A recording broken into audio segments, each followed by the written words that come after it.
Sonradan bizə məlum oldu ki, o BMP komandirinin əlləri belə yanmışdı. Bizim komandirimiz bizə dedi ki, onun əlləri yanmışdı, amma o BMP-dən düşmürdü. Biz onların geyimlərindən, yəni kaskalarından, branjiletlərindən bildik ki, artıq bu düşmənin xüsusiyyətliləridir. Düşmənlə atışda bir neçə güllə mənim kaskama dəydi, yaxın məsafədən, 200 metrdən. Bir neçə güllə Musayev Ruslanın kaskasına dəydi. Biz artıq 44 günlük vətən müharibəsinə qədər düşmən haqqında hər bir məlumatı, hər bir şeyi incələmişdik, planlamışdıq, dəqiqləşdirmişdik. Və bilirdik düşmənin hansı qüvvəsi bizdən üstün ola bilər, əski ola bilər. 44 günlük vətən müharibəsi başlarında təbii ki, biz yenə də həmənki kimi düşmənin bizə göstərdiyi mövqeyi təcavüz nəticəsində biz yenidən əks hücuma keçdik. Və təbii ki, biz özümüzdə əvvəlcədən düşmənin bizə hücuma keçdiyi halda, bizə o mənfur niyyətini tətbiq elədiyi halda biz yenidən onları hansı vəziyyətdə necə əks hücumla qarşılayacağıq, əvvəlcədən planlamışdıq. Mən həmin vaxtı xüsusiyyətli kəşfiyyat dəstəsində 1-ci xüsusiyyətli qrup komandirinin müavini idim. Biz ilkin olaraq düşmənimizə atəş açmağa başladı. Biz ön xəttdə öz tapşırığımız üzrə hərəkət edirdik. Bizim tapşırığımızda Lələtəpənin sağ tərəfində yerləşən ikinci hakim yüksəklik, yəni ən yüksəklik olan cəbhə boyu Yassıtəpə yüksəkliyi idi. Yassıtəpə yüksəkliyinin əhəmiyyəti Füzuli Cəbrayıl, Füzuli Kəntoradiz, Hadrut Kəntoradiz, Nüzgar Hadrut bir çox yolların, düşmənin təminat yollarına nəzarət eləyirdi və elə bil ki, o cəbhənin yarılması, o yüksəkliyin götürülməsi hücuma bir inkişaf verir. Həm də ki, həmin yüksəklik hücum zolağında olan iki briqadanın tam ortasıydı. Oradan da xüsusi təyinatlıların hücuma qoşulmağı iki hərbi hissədə ruh yüksəkliyi verirdi. Yəni, bir tərəfdə bizim 702 saylı hərbi hissə, digər tərəfdə bizim 706 saylı hərbi hissə zincirvari şəkildə hücuma qatılmışdı. Biz ilkin olaraq 27 sentyabr günü sürətli şəkildə həmin mövqeyə hücuma keçdik. Qrupun tərkibi, qrup komandiri Abdullayev Emin, qrup komandirinin müavini mən, daha sonra istehkamçılarımız bizim Kamran, Natiq, İlknur, bizim digər qrup üzvləri İlknur, Qorxmaz, Ruslan, daha sonra Orxan, İbrahim. Yəni, qrup tam üzvlərini saya bilmirəm. Biz saydığım döyüşçü qardaşlarımızla qrupun tərkibini formalaşdırdıq. Biz hücuma qatıldıq. İlk olaraq bizim istehkamçılar kesdaşma asaş gördük. Biz çox ləngirik, artilleri atəşi, düşmənin hər tərəfdən bizə atəşi. Pomniz deyilən mina təmizləmə qurğusu var. Atdıq ilkin olaraq 50 metr məsafəni partlatdıq. Daha sonra sürətli şəkildə düşmənə tərəf. Yəqin ki, gündüz idi də? İlk gün. Düşmənə tərəf hərəkət elədik. Uşaqlar hamısı, yəni ilk dəfə döyüşə qatılan da olsa belə, yenə də bizim uşaqlarda qorxu deyilən şey, yəni qətiyyən görmədim mən.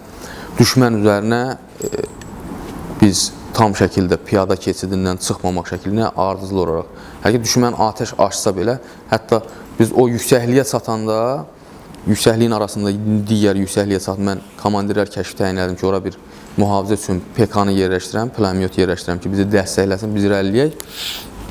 Yüksəkliyə çıxıb, komandirlər kəşfi aparanda Ruslan, Musayev Ruslan, mən, bir də Natiq.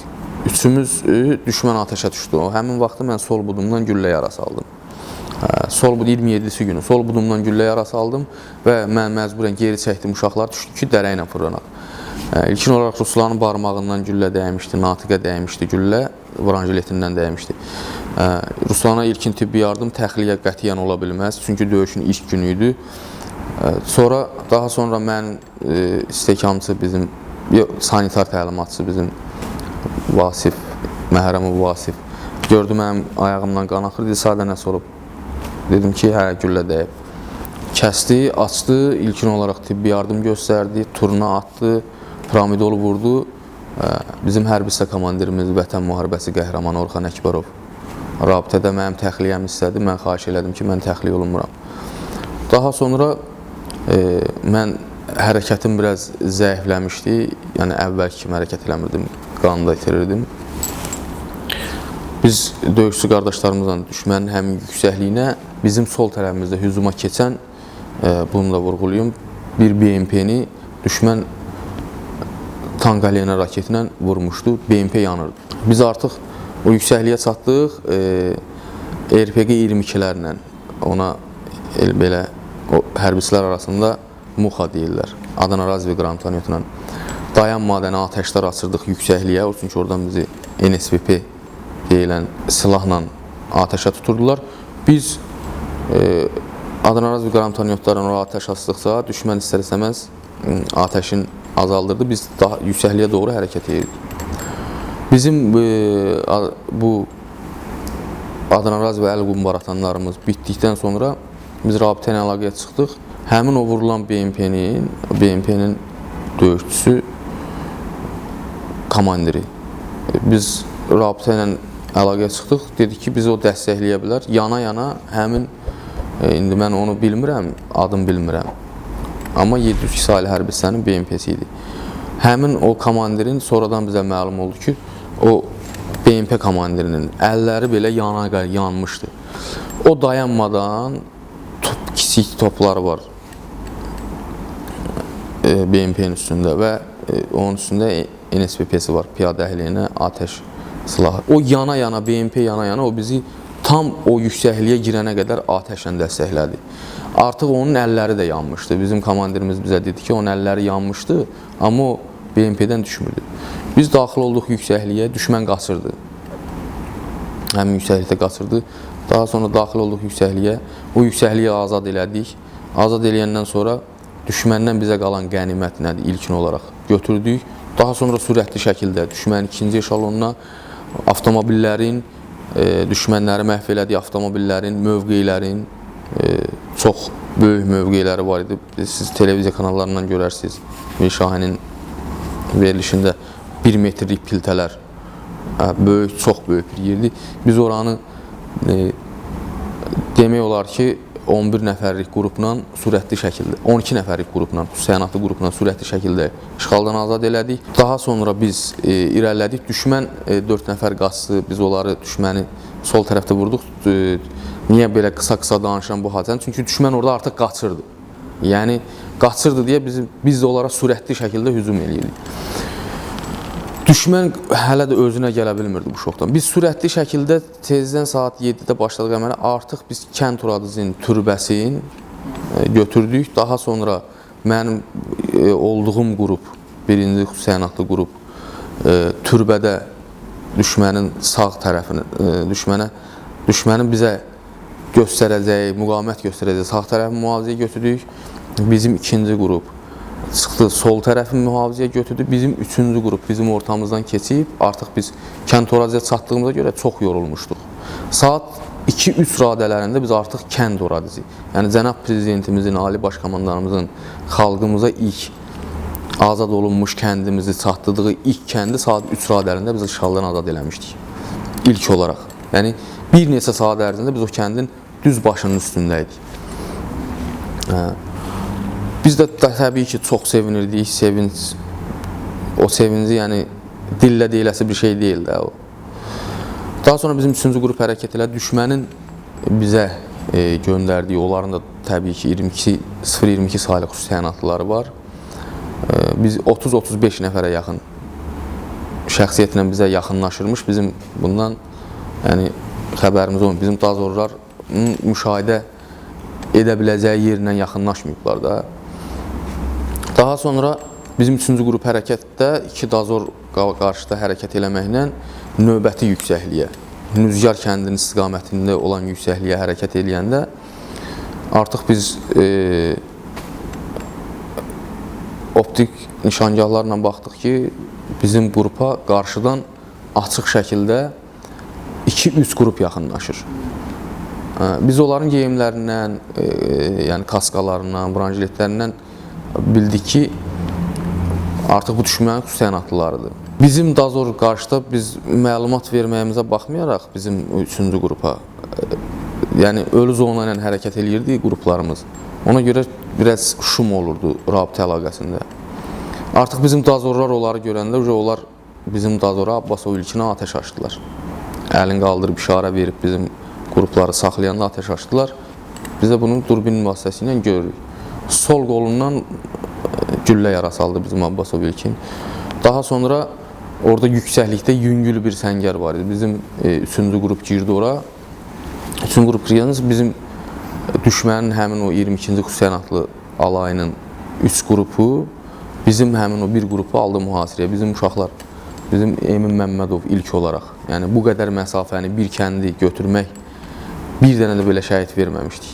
Birinci səfər ilkin olaraq Məmmədov Emin həmin qrupdan, 3-cü qrupdan sol tərəfdən elə mənfur düşməni qarşı-qarşıya onu vura da bilməzdi. Arxa tərəfindən kürək nahiyəsindən atəş açmışdı. Həmin Məmmədov Emin şəhadət zirvəsini ucaldı orada. Abbasov ilkin yaralandı. Daha sonra bizim Mahmudov sahab ağzından güllə yarası aldı. Bugün ona baxmayaraq bu günlərim o sağdı. İlkin tibbi yardımımız bizim xüsusi təyinatlıların, sanitarlarının tibbi hazırlığı o qədər yüksək səviyyədədir ki, yəni ağzından vurulan adamı belə həyatda saxlamağı bacardılar.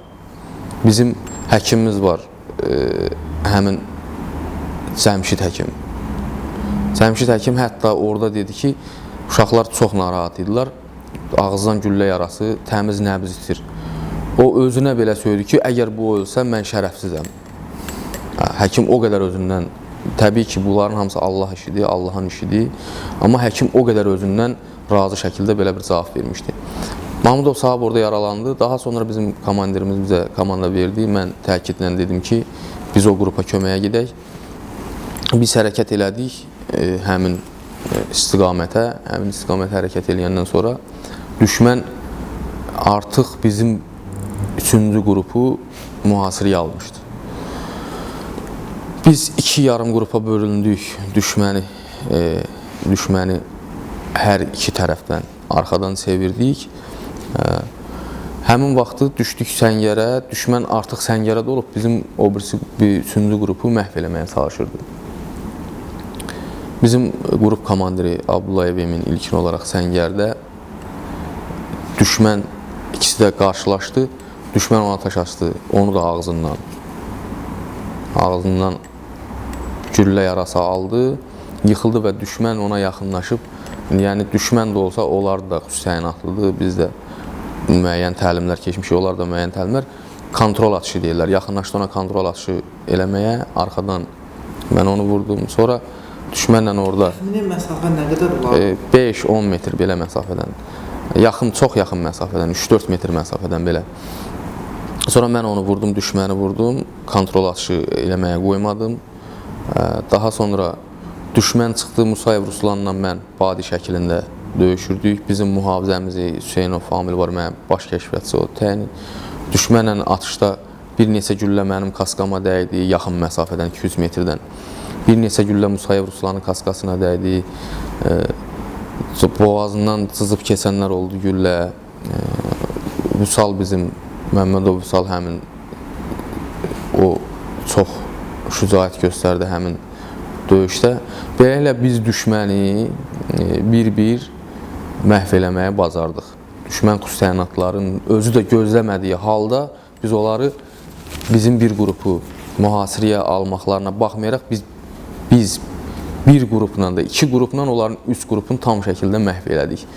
Arxa tərəflərindən iri çaplı əl qumbaralarından atdıqca, arxa tərəflər qranatanyotlar, əl qumbaralar, onlar səngərə girməyə məcbur oldular. Səngərə girməyə məcbur olduqda biz onları bir-bir səngərə girdiksə məhv elədik, bir-bir səngərə girdiksə məhv elədik. 4-5 nəfəri qaça bildi, meşəyə qaçdı. Həmin Abdullayev Emin də bu günlərin, baş leytenant Abdullayev Emin də bu günlərim həyatdadır, o da sağdır. Yenə də bizim o sanitar təlimatçılarımızın tibbi hazırlığının yüksək olması, onların bugün həyatda sağ qalması deməkdir, hazırlıqlı olması. Bu günlərim o da həyatdadır, sağdır, yenə də bir komandir kimi, bir rəis kimi xidmətdədir. Allah onların canlarını sağ eləsinlər. Allah şəhidlərimizə rəhmət eləsin. Daha sonra biz Məmmədov Emin orada şəhid verdik. Daha sonra növbəti dəfə biz Cəbrayıl istiqamətində, Cəbrayılın Quyucaq kəndi istiqamətində irəliləmə tapşırığı gəldi bizə. Çox böyük bir mühasirəyə düşdük orada. Orada biz 17 nəfər şəhid verdik, qardaşlarımızı şəhid verdik. 17 nəfər şəhid verdik. Çox böyük bir düşmən qüvvəsi bizi mühasirəyə salmışdı. Buna baxmayaraq bizim orada Şükürov Rəşadın böyük əziyyəti olub, həmin o aprel döyüşlərində dediyimiz. Sonra bizim döyüşçü qardaşlarımızın Yunisli Tural, Famil, indi adlarını çox çəkə bilmirəm. Oruco Vamil, qrup komandiri idi o da, bir qrupun komandiri idi. Çox yüksək şücaət göstərib onlar hamısı. Mühasirəyə düşməyimizə baxmayaraq biz dayanmadıq. Tezdən səhər 8 radələrində mühasirəyə düşdük. Axşam 6-7-yə qədər biz bir addım geri atmadıq. Yalnız irəli. Düşmən bizi Arat çayına birləşdirməklə bir hərbi hissəsin arxadan Kənd Oradizin Füzuli yolu istiqamətində göndərməyə çalışdı. Biz həmin hərbi hissəni yerində də aşkar elədik. Koordinatlarını ötürdük bizim artilleriya bölmələrinə. Dərhal bizim 2 helikopterimiz və bizim artilleriya bölmələrimiz, bundan əlavə olaraq tank əleyhinə raket bölmələrimiz yerindəcə həmin düşmənin bir briqadasının, bir alayın hərəkət elədikləri istiqamətdə tam şəkildə məhv elədilər. Buna baxmayaraq biz canlı qüvvənin mühasirəsində qalmışdıq. Bizim həmin mühasirədə çox güclü döyüşümüz oldu. Bu döyüşdən istəyirəm biraz həm şəhidlərimiz haqqında kimləri şəhid verdik, həm də ki maraqlı hadisələr haqqında bir neçəsini danışacağam.